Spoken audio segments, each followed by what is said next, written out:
Hello friend, welcome to our channel feel happiness. और आज हम बात करेंगे हार्ड टाइम के बारे में, जिसको चार्ल्स डिकेन ने लिखा था। तो चलिए फ्रेंड, देखते हैं इस नावल में है क्या क्या। चार्ल्स डिकेन्स का जन्म 7 फरवरी 1812 में हुआ था और इनका डेथ 9 जून 1870 में हुआ था। इन्होंने इमेजिनरी थिंकिंग पे ज़्यादा लिखा है। ये विक्टोरियन एरा के ग्रेट नॉवेलिस्ट माने गए हैं। ये नावल पब्लिश हुआ है 1854 में और ये इनका 10th नावल है। इस नावल में चार्ल्स डिकेंस ने इमेजिनरी थिंकिंग पे एक पूरा ये प्रोलॉग लिखा है। इसमें थॉमस ग्रैडग्रेंट के बारे में बात हो रही है, जो कि एक वेल्दी रिटायर मर्चेंट हैं। वो कॉकटेल टाउन में रहते हैं, जो कि इंग्लैंड में है। इन्होंने अपनी लाइफ फिलॉसफी रैशनलिज्म पे समर्पित किया है। इन्होंने अपने बच्चे लोइसा और टॉम को यही चीज़ सिखाते हुए बड़ा किया है और वो अपने बच्चों को किसी इमेजिनरी और कल्पना से नहीं जोड़े रखा। कभी भी उन्हें कोई भी इमेजिनेशन और कोई भी कल्पनाइक चीज़ को सोचने नहीं दिया है और उन्हें बताए हैं कि सिर्फ हमारा जो चीज़ होता है सिर्फ ट्रुथ पे बिलीव करता है। इस नावल में चार्ल्स डिकेन एजुकेट करना चाहते हैं अपने रीडर को फॉर वर्किंग कंडीशन के बारे में। इन्होंने इम्पोर्टेंस ऑफ इमेजिनेशन थॉट समझाना चाहा है। चलिए फ्रेंड, देखते हैं इस नावल के कुछ इम्पॉर्टेंट कैरेक्टर, और जो बच जाएंगे उन्हें हम लोग नावल के बीच में डिस्कस करेंगे। थॉमस ग्रैडग्रेंट। थॉमस ग्रैडग्रेंट ये एक वेल्थी रिटायर मर्चेंट हैं और प्रेजेंट में सुपरिटेंडेंट हैं एक स्कूल में। लुइसा ग्रैडग्रेंट ये थॉमस ग्रैडग्रेंट की बेटी है। टॉम ग्रैडग्रेंट ये थॉमस ग्रैडग्रेंट के बेटे हैं। सीसी एक सर्कस गर्ल है और स्टूडेंट है थॉमस ग्रैडग्रेंट की। स्टीफन बैकलूप एक वर्कर हैं बंडरबाई के मिल पे। बंडरबाई ये एक मिडिल एज मैन है और लुइसा का हस्बैंड बनता है आगे चल के। अब चलिए देखते हैं नावल में क्या क्या हुआ था। थॉमस ग्रैडग्रेंट जो कि स्कूल बोर्ड के सुपरिटेंडेंट हैं, वो लेक्चर दे रहे हैं अपने स्टूडेंट को। वो बच्चों को बताते हैं फिलॉसफी और रैशनलिज्म के बारे में और बताते हैं इमेजिनेशन का कोई काम नहीं है हमारे जीवन में। थॉमस ग्रैडग्रेंट अपने डिफरेंट सोच अपने बच्चों को पहुंचाते हैं और यही सोच अपने खुद के बच्चे जो हैं लुइसा टॉम उन्हें भी सिखाते हैं कि हमें इमेजिनेशन पे फोकस नहीं करना चाहिए, सिर्फ हमें ट्रुथ पे ही विश्वास करना चाहिए।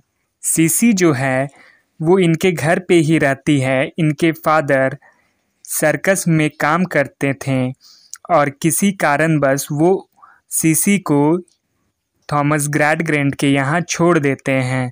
तब से सीसी थॉमस ग्रैडग्रेंट के ही यहाँ रहती है और इसका पूरा परवरिश थॉमस ग्रैडग्रेंट ही कर रहे हैं और जो वो अपने बच्चों को सिखाते हैं वही सब चीज़ वो सीसी को भी सिखाते हैं।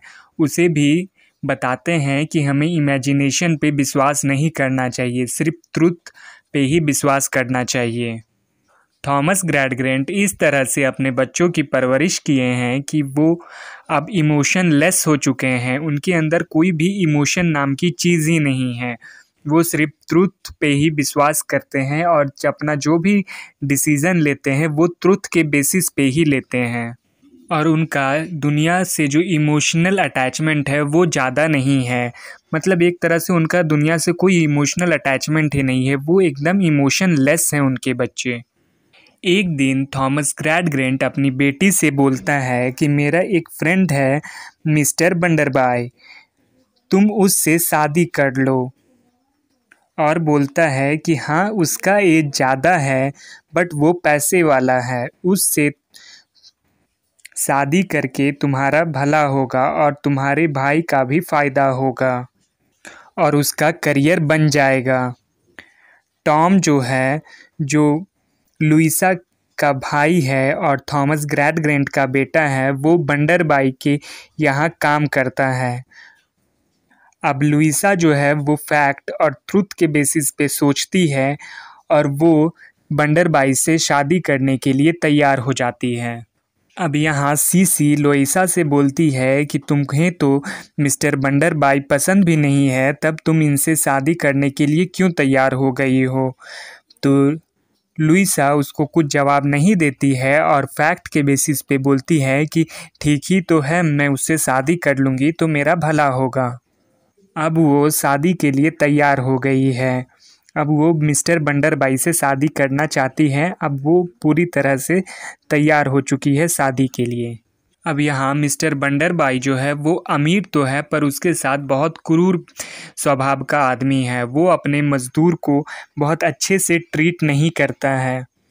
अब शादी के बाद टॉम जो है वो मिस्टर बंडरबाई के यहाँ ही रहता है। अब यहाँ मिस्टर बंडरबाई के यहाँ बहुत से मज़दूर भी रहते हैं। उनमें से एक है स्टीफन नाम का एक मज़दूर है जो कि अपने शादी से परेशान है और इसकी शादी इसके लिए बोझ बन चुकी है। वो अपने शादी से पूरी तरह से तंग हो चुका है। अब वो अपने कोवर्कर रिचेल से शादी करना चाहता है। स्टीफन और रिचेल ये दोनों एक दूसरे से प्यार करते हैं। ये दोनों एक दूसरे से शादी करना चाहते हैं। बट यहाँ प्रॉब्लम ये है कि रिचेल और स्टीफन जो है वो एक साथ नहीं रह सकते क्योंकि स्टीफन की पहले से शादी हो चुकी है। तो अब उसे पहले डिवोर्स लेना पड़ेगा, फिर रिचेल और स्टीफन जो है वो दोनों एक साथ शादी कर सकते हैं, एक साथ रह सकते हैं।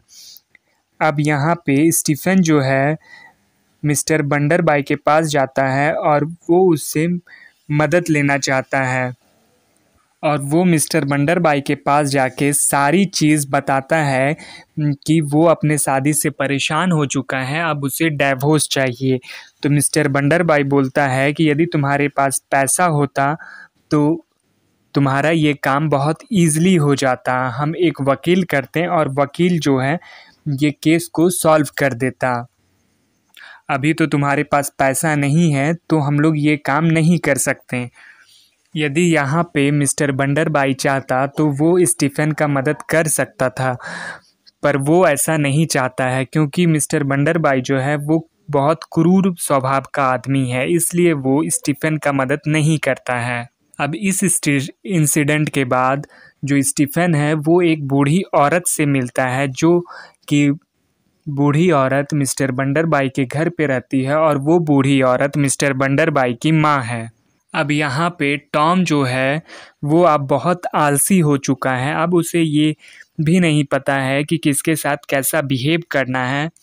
वो बहुत ही अलग नेचर में ढलते जा रहा है। एक तरफ से इसकी सिस्टर का जो सैक्रिफाई है वो बहुत ही बेकार जा रहा है क्योंकि वो एक मिडिल एज के आदमी से शादी कर ली है ये सोच के कि टॉम का करियर बन जाएगा, पर टॉम जो है वो अपना करियर पे फोकस नहीं करके बहुत ही आलसी टाइप का बिहेव कर रहा है। अब यहाँ पे एक नए कैरेक्टर की एंट्री होती है जो कि जेम्स हार्टहाउस है। अब ये जेम्स हार्टहाउस जो कि लंदन से आया है, ये एक जनरल मैन है और ये पूरा जेंटलमैन का लुक में रहता है और ये अपनी ज़िंदगी से ऊब चुका है। अब इसे अपनी ज़िंदगी में कुछ नया एक्साइटमेंट, इंटरटेनमेंट चाहिए।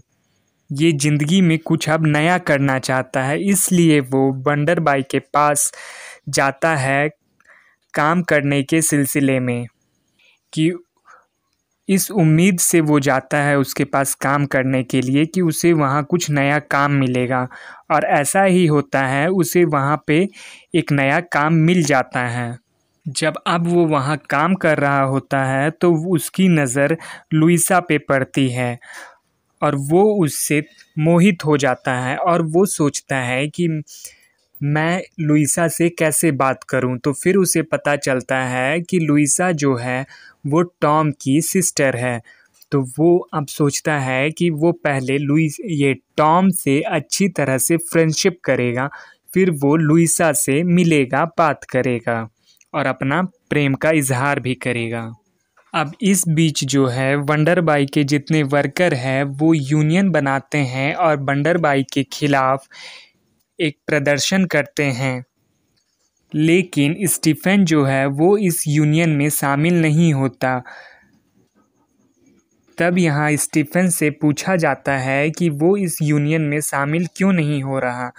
तब स्टीफन बताता है कि मैं किसी को प्रॉमिस कर चुका हूँ कि मैं इस प्रोटेस्ट में, आंदोलन में खड़ा नहीं होऊंगा, और वो अपना वादा तोड़ना भी नहीं चाहता और किसी को दर्द देना भी नहीं चाहता है, इसलिए वो इस प्रोटेस्ट में खड़ा नहीं होता। जब ये बात मिस्टर वंडरबाई को पता चलती है तो मिस्टर वंडरबाई जो है वो स्टीफन को बुलाते हैं और पूछने की कोशिश करते हैं कि जो वर्कर हैं वो किस बारे में प्रोटेस्ट कर रहे हैं, क्यों प्रोटेस्ट हो रहा है। तो जो स्टीफन है वो किसी को दुख नहीं पहुंचाना चाहता है, तो वो कोई भी बात मिस्टर वंडरबाई को नहीं बताता है। तो इससे मिस्टर वंडरबाई जो है वो बहुत परेशान हो जाते हैं और नाराज़ होके स्टीफन को नौकरी से निकाल देते हैं। ये सारी इंसिडेंट को लुइसा अपने आँख से देख रही होती है कि मिस्टर वंडरबाई स्टीफन को नौकरी से निकाल दिए हैं। तो ये क्या करती है, अपने भाई को साथ लेती है और स्टीफन के पास जाती है और वो उसे कुछ पैसे देती हैं और बोलती हैं कि तुम इस शहर को छोड़ के चली जाओ। और टॉम जो है वो उसको पकड़ता है और उसके कान में कुछ बोलता है। वो बोलता है कि तुम यहाँ से जाने से पहले ये शहर छोड़ने वाले ही हो, तो आज रात जो है तुम बैंक के पास थोड़ा घूमना। तो वो बोलता है कि तुम यदि बैंक के पास घूमोगे तो तुमको हो सके तो कोई नई नौकरी मिल जाए। तो वो उसी उम्मीद में बैंक के पास घूमता है उस रात में। तो अगले दिन क्या होता है कि पता चलता है कि बैंक में रॉबरी हो गई। तो बैंक में रॉबरी जो हुई है तो सारा शक स्टीफन पे जाता है, क्योंकि स्टीफन जो है बैंक के पास रात में घूम रहा होता है, पर रियली में वो रॉबरी नहीं करता है। पुलिस को भी ऐसा ही शक है कि स्टीफन ने ही रॉबरी की है, तो वो उसको पकड़ लेते हैं। पर ये स्टीफन जो है वो किसी तरह वहाँ से निकल जाता है, दूसरी कंट्री चला जाता है। अब एक दिन क्या होता है कि मिस्टर वंडरबाई जो है वो शहर से कहीं बाहर चले जाते हैं, दूसरे सिटी में चले जाते हैं। तो इसका फ़ायदा उठाते हुए जेम्स जो है वो उनके घर आता है और वो अपनी दिल की सारी बात लुइसा को बोलता है। ये सारी बात जो है वो स्पाइरिस्ट ने सुन ली है। अब ये जो है ये इनके घर में ही रहती है और लुइसा के आने से पहले मिस्टर वंडरबाई का पूरा ध्यान जो है इन्हीं के तरफ रहता था, इन्हीं को ज़्यादा अटेंशन मिलता था। अब जो लुइसा है वो जेम्स से बोलती है कि मैं तुम्हें बाहर में मिलूँगी और फिर बात होगी। तब कुछ देर बाद वो लुइसा घर से निकलती है और वो अपने पापा के यहाँ चली जाती है और वो अपने पापा से बोलती है कि आपने कभी भी हमारे अंदर फीलिंग नहीं भरा और हमें पूरा इमोशनलेस बना दिया है। और ये बोलते बोलते लुइसा जो है वो बेहोश हो जाती है, गिर जाती हैं। तब मिस्टर थॉमस ग्रैडग्रैंट को अपनी गलती का एहसास होता है और वो सोचता है कि हाँ मैंने गलती की है। तब सीसी जो है वो उसे उठाने की कोशिश करती है और उसे जाके बेड पे लेटाती है। अब वो धीरे धीरे होश में आ रही होती हैं। अब यहाँ पे जो स्पीसिस्ट है वो सोचती है कि जब मिस्टर बंडरबाई आएंगे तो वो बोलेगी उनसे कि लुइसा जो है वो जेम्स के साथ भाग गई हैं। जब मिस्टर बंडरबाई आते हैं तो वो मिस्टर बंडरबाई से बोलती है कि लुइसा जो है वो भाग गई है। तब मिस्टर बंडरबाई थॉमस ग्रैडग्रैंड को फ़ोन करते हैं और बोलते हैं कि आपकी बेटी देखिए यहाँ से भाग गई है। तब थॉमस ग्रैडग्रैंड बोलते हैं कि मेरी बेटी कहीं नहीं भागी है, वो मेरे पास ही है। और वो बोलते हैं कि अब मेरी बेटी आपके यहाँ नहीं जाएगी, मेरे यहाँ पास ही रहेगी। अब यहाँ पे जो स्टीफेंस है वो जो दूसरे कंट्री चला गया था, अब वो फिर रिटर्न आता है।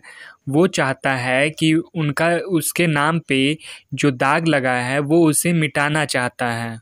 तब जब वो वहाँ से आता है तो उसका एक एक्सीडेंट हो जाता है और उस एक्सीडेंट में उसकी मौत हो जाती है। पर एक्सीडेंट से पहले वो मिस्टर बंडरबाई को सारी बात बता देता है कि चोरी उसने नहीं की थी, चोरी टॉम ने की थी। अब पूरे सिटी को पता चल जाता है कि वो जो चोरी है मिस्टर स्टीफेंस ने नहीं की, ये चोरी टॉम ने की है। अब सारे तरफ जो टॉम है, टॉम को ढूंढा जा रहा है। लुइसा और थॉमस ग्रैडग्रैंड प्लान कर लिए होते हैं कि थॉमस ग्रैडग्रैंड के बेटे टॉम को वहाँ से उस कंट्री से दूर दूसरे कंट्री भेजने की प्लानिंग कर चुके होते हैं। पर सीसी जो होती है वो टॉम को बोलती है कि वो उसके फादर के सर्कस हाउस में चले जाए और वहाँ वो अपना भेष बदल के रहे। अब यहाँ पे एक नए कैरेक्टर की एंट्री होती है जिसका नाम है बिटीज़र। ये बिटीज़र जो है ये थॉमस ग्रैडग्रैंड का एक स्टूडेंट है। अब ये बोलता है कि सर टॉम पकड़ा जाएगा तो बहुत अच्छा होगा। तब थॉमस ग्रैडग्रैंड बोलता है कि तुम्हें कोई इमोशंस नहीं है। तो वो बोलता है कि सर आपने ही तो हमें सिखाया है कि इमोशन पे कोई भी एक्शन नहीं लेना चाहिए, हमें सिर्फ ट्रुथ पे ही एक्शन लेनी चाहिए। तब उसे अपनी गलती का रियलाइज़ होता है कि वो सबको इमोशनलेस बना चुका है। तब यहाँ पे मिस्टर बंडरबाई की माँ जो है वो स्पायरिस्ट को पास लेके आती है बंडरबाई के और बोलती है कि पूरे चोरी की गुनहगार यही है, क्योंकि टॉम के अंदर तो कोई फीलिंग ही नहीं है और इसको चोरी करने के लिए यही बोली होगी। पूरे गुनहगार यही स्पायरिस्ट है। फिर यहाँ पे स्पायरिस्ट को पुलिस पकड़ लेती है। फिर थॉमस ग्रैडग्रैंड को अपनी पूरी गलती का एहसास होता है और वो अपनी गलती के लिए गिल्टी फील करता है। सो फ्रेंड, यही था हमारा इस नॉवल का समरी। तो फ्रेंड, आपको ये वीडियो कैसा लगा हमें कमेंट करके ज़रूर बताएं और अगला वीडियो किस टॉपिक पे बनाएं ये भी हमें कमेंट करके ज़रूर बताएं। Thank you and bye bye.